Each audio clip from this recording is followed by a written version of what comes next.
Does your bird fly straight to your shoulder the moment you walk into the room? Every single day, without fail. It's sweet. It might even be your favorite part of the day. But most people have no idea what that choice actually means. Behind that perch is something your bird has been trying to communicate for a long time. And if you keep misreading it, you're missing the most important messages they'll ever send you. We're going through 6 of them today, and a couple, especially the one about what your bird is actually doing with their beak when they go quiet up there, are going to completely change the way you see your bird. Let's start with why your shoulder, out of every place in the world, is the one they keep choosing. 1. They're not perching. They're choosing a flock. Have you ever watched your bird pass up an empty perch, a play stand, a perfectly good windowsill, and fly straight to you instead? Most people assume it's habit. The bird learned early on that the shoulder means attention, maybe a scratch behind the feathers. Trained behavior. Comfortable routine. Simple as that. But here's what's really happening. In the wild, birds don't perch next to just anyone. Flock positioning is everything. Where you land relative to another bird communicates who you trust, who you'd defend, and who you'd follow if a threat appeared. Closeness is not casual. It is chosen. And your bird, every single day, is flying past every other option in your home and choosing you. Not the perch. Not the top of the cage. You. In their mind, you are not their owner. You are their flock. The whole flock. You, specifically. Research on flock attachment in parrots and other companion birds consistently shows that when a bird lacks an avian companion, they redirect their bonding behaviors, including contact perching, entirely onto the humans they live with. This isn't a substitute or a workaround. Behaviorally, it registers as the genuine article. That's not a trained trick. That's your bird filing you under family. And later, we're going to talk about something your bird does on your shoulder when everything goes quiet. Something so subtle, most owners never notice it. But once you know what it is, you'll never look at those still moments the same way. 2. The beak against your ear is not an accident. Has your bird ever sat on your shoulder and started gently working their beak through your hair? Soft and slow. Not biting, just moving carefully. Deliberately, like they're looking for something. Most people think their bird is just curious. Bored, maybe. Or possibly checking whether the earring is worth stealing. It looks harmless and a little funny, so it gets laughed off. But here's what's really happening. That gentle, unhurried beak contact is called allopreening, and it is one of the most socially loaded behaviors in a bird's entire emotional vocabulary.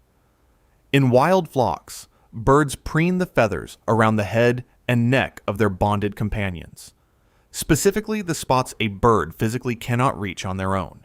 It is not casual grooming. It is maintenance that says, "Your well-being is my concern."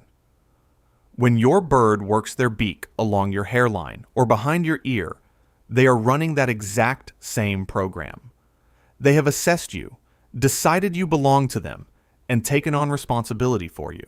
And here's where it gets even deeper. Studies on allopreening in parrots and related species show that this behavior occurs almost exclusively between individuals with close, established bonds.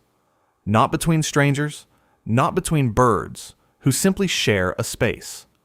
Your bird is not doing this to everyone in the room. They chose your shoulder, and now they're choosing to look after you.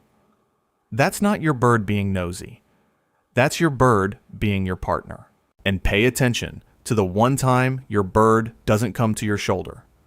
By the end of this video, I want you to understand what that moment means, because it tells you something just as important as every time they do. And hey, if this is changing the way you see your bird right now, hit that like button and subscribe. That's how we get these videos to more bird owners who want to understand their bird on a deeper level. 3. Why they go silent up there. Have you ever noticed that when your bird finally settles in on your shoulder, after all the talking, the whistling, all the noise, they sometimes just go completely quiet? Most people think their bird is tired. They've burned off energy. Now they're resting. Sweet, but nothing more than that. But here's what's really happening. Birds are prey animals. In the wild, silence in an exposed position is actually dangerous. Staying quiet while perched somewhere visible means a bird has stopped scanning. Their nervous system has downregulated. Their brain has surveyed the environment and issued one verdict: safe. And your bird made that call while sitting on you, not beside you. On you, with your warmth beneath their feet and your breathing moving through your whole body beneath them. Research on stress responses in birds supports what that stillness really signals. Birds under genuine threat get louder, not quieter. Vocalization is an alarm. Silence, in a vulnerable position, means the alarm has been switched off entirely. That quiet isn't your bird napping on the job.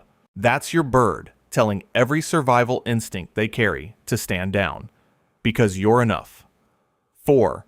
They're reading your mood before you know it yourself. Have you ever walked in after a hard day, not a word to your bird, just sat down, and noticed them on your shoulder within minutes, pressed closer than usual, quieter than normal? Most people chalk it up to coincidence. The bird lands on the shoulder a lot anyway. It doesn't mean anything specific today. But here's what's really happening. Your posture shifts when you're carrying something. Your breathing changes. The tension across your shoulders, literally the surface your bird is standing on, moves differently than it does on an ordinary afternoon. And your bird, standing at ear level with their feet reading every small movement your body makes, is registering all of it. They don't understand what a difficult day looks like from the outside, but they understand that the person they have chosen feels different right now. And here's where it gets even more powerful. They don't move away. They move closer. They station themselves at the source of the shift, and they stay there. Behavioral observation of bonded companion birds consistently shows responses to changes in owner posture, vocal tone, and movement. Birds adjust their own behavior in ways that track closely with their human's emotional state. That's not your bird being clingy. That's your bird showing up for you without being asked. 5. The shoulder is their way of saying you are safe. Has your bird ever been somewhere new, somewhere that made them visibly tense, feathers tight, eyes sharp, and instead of flying off, they went completely still on your shoulder? Most people assume the bird froze out of fear. They were too overwhelmed to move. The shoulder just happened to be where they were when it got to be too much. But here's what's really happening. A frightened bird's first and strongest instinct is to fly. That is not a small thing to override. Flight is wired into their entire body. Hollow bones, explosive muscle response, eyes that track movement at speeds we can't follow.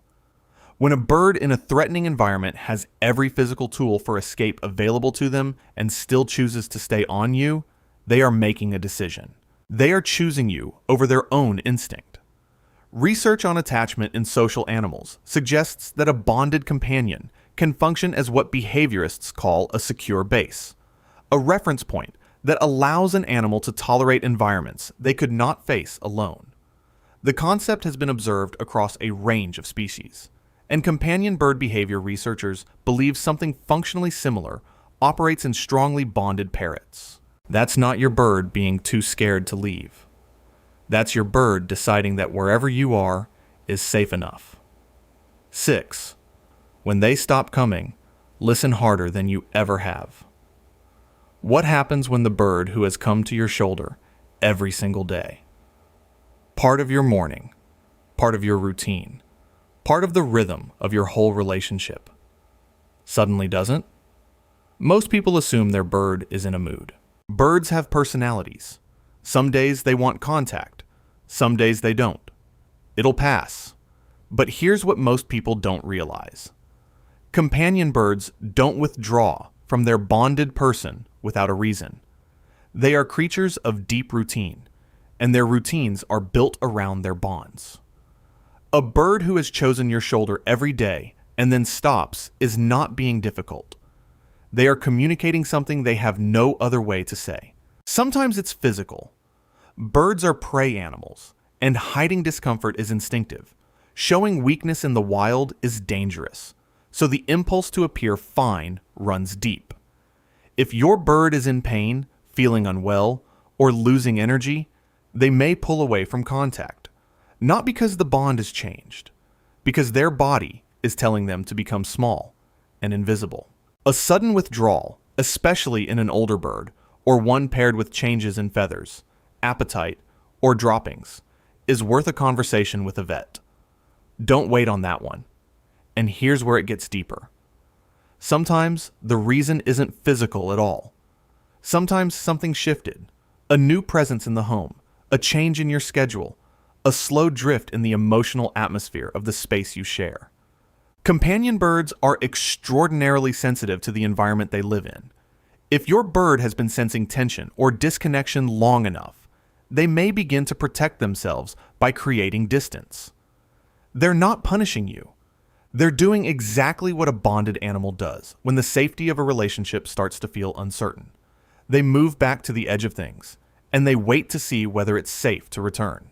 Now, remember in the beginning, when I said there was something your bird does on your shoulder when everything goes quiet? Something most owners never notice? This is it.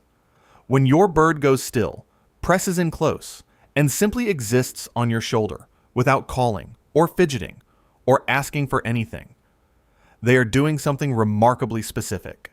Researchers who study companion bird bonding believe this kind of passive contact works as a way of consolidating and reinforcing the bond itself. Not through action, through presence. Your bird is not sitting there because they want something from you. You are the thing I want. That is what that stillness means. They have chosen you, settled into you, and decided that being near you is enough. Your bird didn't choose your shoulder because it's the highest point in the room. They chose it because you are their flock, their safe place, and the one presence in the world that their body and brain have decided they can fully trust. That's not a pet. That's a commitment.